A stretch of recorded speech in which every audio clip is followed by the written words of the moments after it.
Assalamualaikum warahmatullahi wabarakatuh. Selamat berjumpa lagi dengan saya Ustadz Aziz Ahmad, atau yang biasa dan sering dipanggil Ustadz Aziz. Anak-anakku semuanya, bagaimana kabar kalian hari ini? Sehat semuanya kan? Alhamdulillah, luar biasa, Allah Akbar. Banyak pengetahuan yang kita dapatkan di sekolah.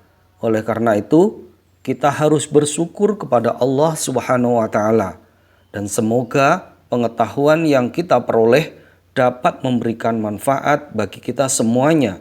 Amin. Pada pertemuan kali ini, kita akan membahas tentang tema 6, panas dan perpindahannya, subtema 1, suhu dan kalor, pembelajaran yang ke-5 dan ke-6, muatan bahasa Indonesia dan ilmu pengetahuan alam.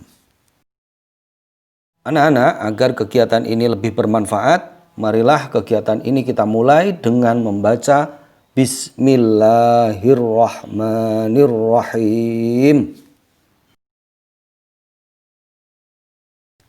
Hari masih sangat pagi. Siti terbangun karena mendengar suara adzan subuh dari musola. Siti segera menunaikan kewajibannya untuk sholat. Siti mengira ia orang pertama yang terbangun pada pagi hari itu. Ternyata ia melihat ibu sudah berada di dapur. Setelah melakukan sholat subuh, Siti menghampiri ibunya yang sedang menyalakan kompor. Siti melihat ibu sedang memasak air pada dua panci yang berbeda. Panci yang pertama yang berukuran lebih besar berisi air setengah penuh. Air di panci pertama akan digunakan ibu untuk merebus sayur. Panci kedua berukuran lebih kecil berisi air yang hampir penuh. Panci kedua akan digunakan ibu untuk membuat teh. Siti menduga-duga air dalam panci manakah yang akan mendidih lebih cepat. Diam-diam Siti melakukan pengamatan sambil membantu ibunya menyiapkan sarapan. Ayo mengamati. Perhatikan gambar berikut ini. Dalam gambar tampak dua buah kompor yang di atasnya ada dua buah panci yang berbeda ukurannya, yang masing-masing berisi air yang setengah penuh dan hampir penuh. Selanjutnya, perhatikan percakapan antara Siti dan Dayu berikut ini. Siti berkata, "Aku baru menyadari bahwa kegiatan yang berbeda memerlukan energi panas yang berbeda juga. Apa yang telah kamu pahami, Dayu?" Dayu pun menjawab, "Pada peristiwa mendidihnya air juga menunjukkan peningkatan suhu pada air sampai mencapai 100 derajat Celcius ya. Apa yang sebenarnya terjadi?" Siti pun menjawab, "Wah, aku juga penasaran. Apakah semakin tinggi suhunya benda akan semakin panas? Lalu, apa yang sebenarnya terjadi pada benda yang meningkat suhunya? Apakah kita bisa melihat pengaruhnya pada kehidupan sehari-hari?" Dayu pun menjawab, "Ayo kita cari tahu." Perubahan akibat perubahan suhu. Suhu menunjukkan derajat panas benda. Semakin tinggi suhu suatu benda, semakin panas benda tersebut.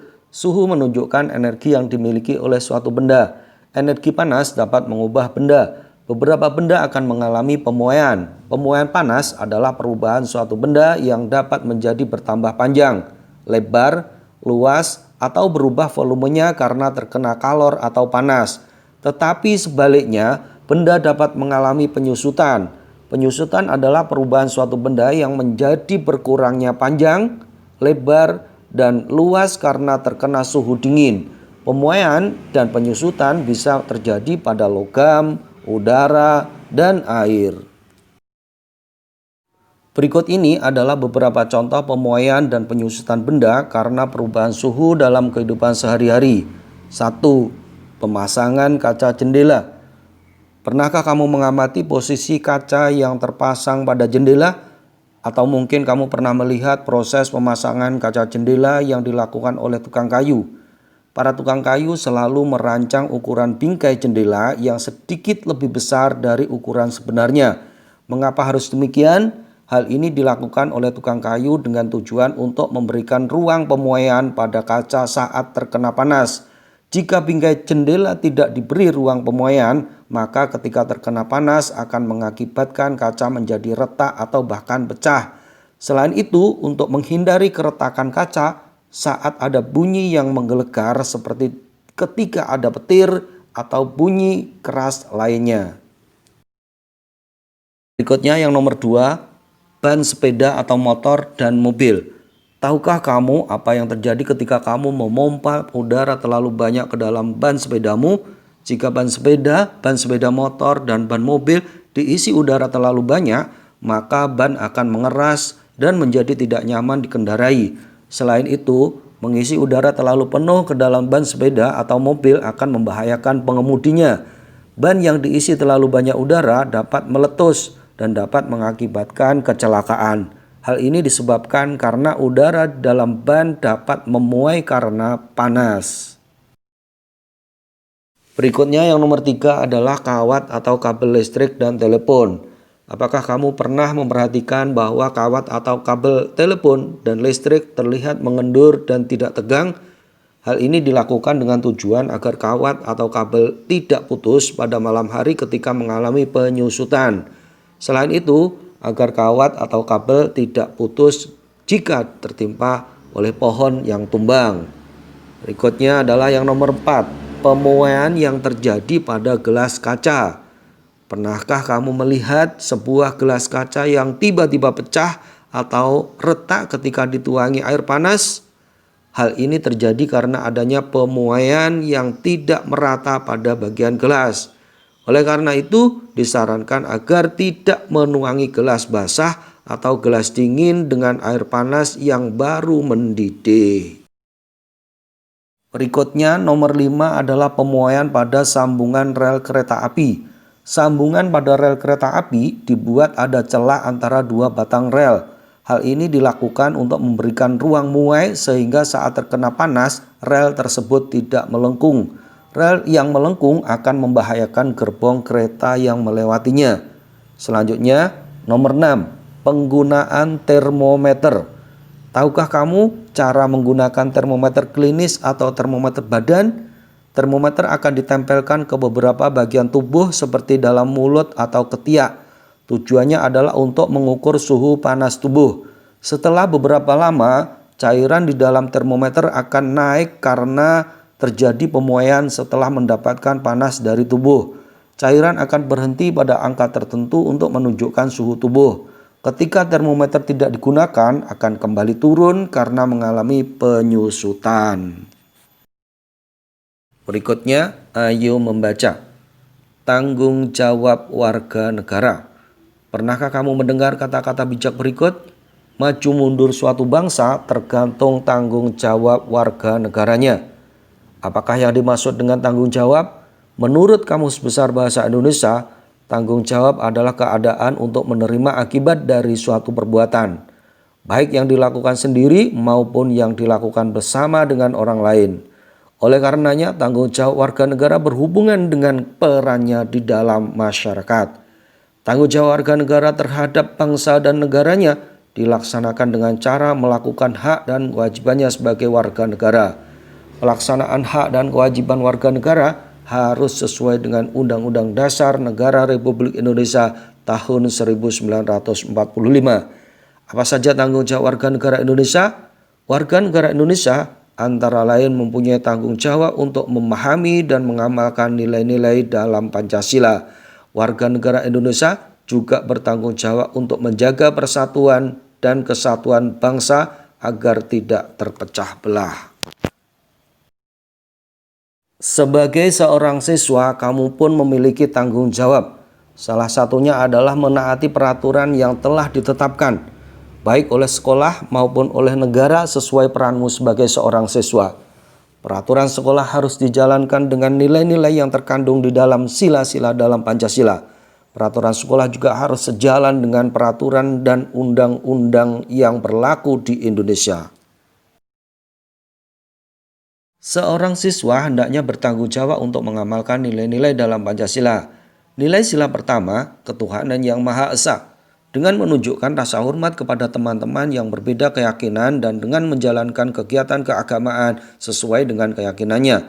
Nilai sila kedua, kemanusiaan yang adil dan beradab, dengan menunjukkan rasa peduli kepada sesama manusia dimanapun berada. Nilai sila ketiga, persatuan Indonesia, dengan menjaga persatuan dan kesatuan dengan menghargai perbedaan yang ada di antara teman. Nilai sila keempat, kerakyatan yang dipimpin oleh hikmat kebijaksanaan dalam permusyawaratan perwakilan, dengan menunjukkan sikap mau mendengarkan pendapat teman lain dalam kegiatan pembelajaran dan bekerja sama. Nilai sila kelima, keadilan sosial bagi seluruh rakyat Indonesia, dengan menaati peraturan sekolah yang menjamin rasa keadilan di sekolah. Selanjutnya, ayo menulis.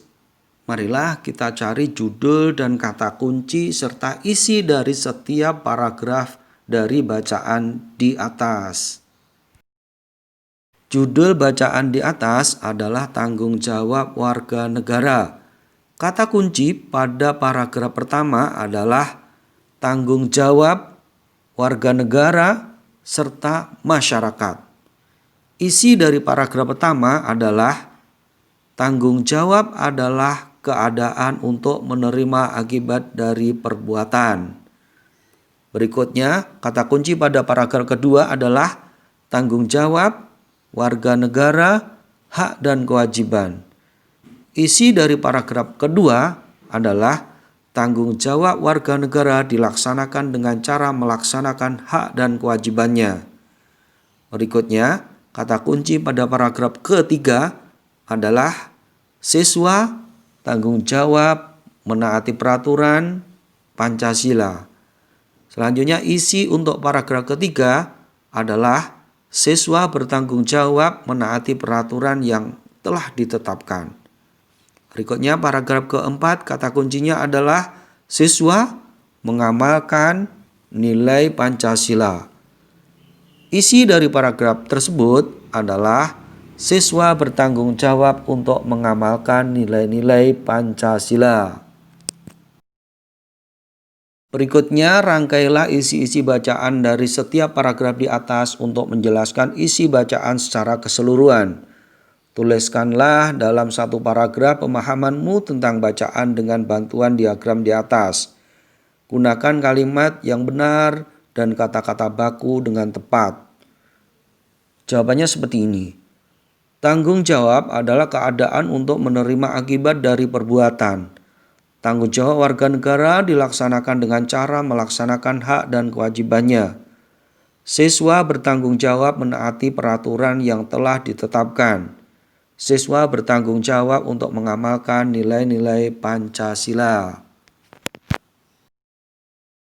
Berikutnya, lengkapilah kalimat-kalimat berikut ini dengan menggunakan kata-kata yang tepat yang tersedia di dalam kotak. Nomor 1. Maju mundurnya suatu negara tergantung kepada tanggung jawab warga negaranya. Nomor 2, setiap warga negara juga memiliki hak dan kewajiban sesuai perannya di dalam masyarakat.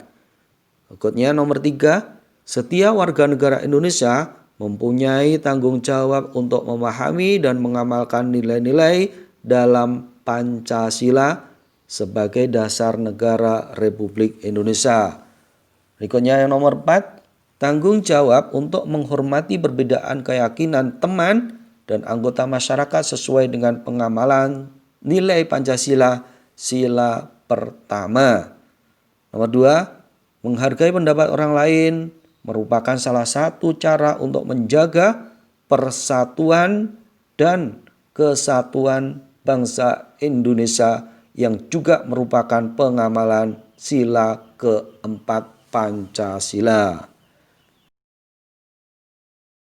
Berikutnya, kembangkanlah paling sedikit 5 kata kunci yang telah kamu tuliskan sebelumnya menjadi kalimat lengkap dengan menggunakan kata-kata baku. Perhatikan contoh berikut ini. Kata kunci hak, pengembangan katanya adalah hak dan berhak. Contoh kalimatnya 1. Beni memiliki hak untuk mendapatkan pendidikan. Nomor 2, ia juga berhak mendapatkan kasih sayang dari orang tuanya. Kata kunci berikutnya adalah wajib. Pengembangan kata menjadi wajib dan berkewajiban. Contoh kalimatnya nomor 1, setiap siswa wajib menaati peraturan di sekolah. 2, seorang siswa juga berkewajiban mengamalkan nilai-nilai Pancasila. Kata kunci berikutnya adalah taat. Pengembangan kata taat, menaati. Contoh dalam kalimat: 1. Amin anak yang taat pada nasihat kedua orang tuanya. 2. Ia selalu menaati nasihat yang diberikan kedua orang tuanya. Kata kunci berikutnya adalah masyarakat. Pengembangan kata menjadi masyarakat dan bermasyarakat.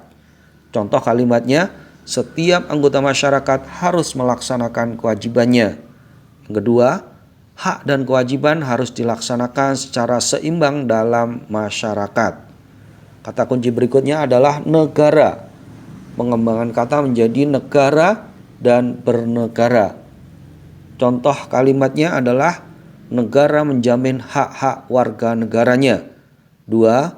Hak dan kewajiban dalam bernegara dijamin oleh undang-undang. Selanjutnya untuk tugas. Kerjakan LKS tema 6 subtema 1 pembelajaran 5 dan 6. Oke, demikian tadi kegiatan pembelajaran kali ini. Mudah-mudahan kalian semuanya dapat memahaminya dengan sangat baik. Dan marilah kita akhiri kegiatan kali ini dengan membaca Alhamdulillahirrabbilalamin. Jangan lupa like and subscribe-nya. Bagikan video ini jika dirasa bermanfaat untuk orang lain. Sampai jumpa pada pembelajaran selanjutnya. Wassalamualaikum warahmatullahi wabarakatuh.